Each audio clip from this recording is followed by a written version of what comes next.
Good morning বন্ধুরা। তো সকালবেলা দেখো সমস্ত সংসারের কাজ সেরে এই যে রান্না করতে বসে পড়েছি।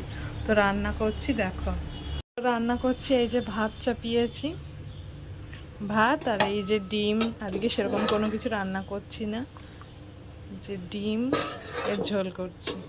ডিম আর আলু সেদ্ধ করতে দিয়েছি আর মশলাটা বেটে নিয়েছি, যেহেতু সকালে অনেক তাড়াতাড়ি থাকে। তোমার দাদাভাই এই যে মশলাটা আদা রসুন জিরে বাটা বেটে নিয়েছি।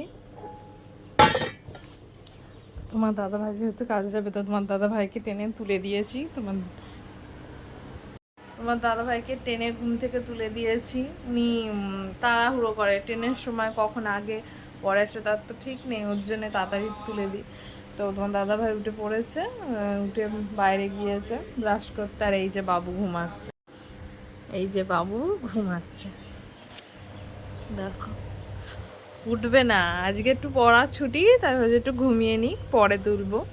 তো তোমার দাদা ভাইকে গুছিয়ে তারপর তোমার দাদা ভাই চলে যাবে, তারপর আবার বাবুকে ব্রাশ করে খাইয়ে ওকে গুছিয়ে সুন্দর করে রেখে তারপর আবার হচ্ছে আমি কাজে যাবো।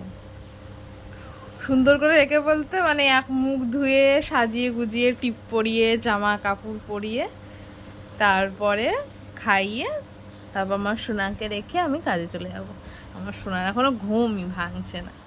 ঘুমাও তুমি, আজকে তোমার ছুটি, ঘুমাও। যাই হোক বন্ধুরা, এখন আমি কাজ করে নিই, রান্না বান্না কমপ্লিট করে নিই, যেহেতু তোমার দাদা ভাই কাজে যাবে, তাড়াতাড়ি করতে হবে। তো টাটা বন্ধুরা।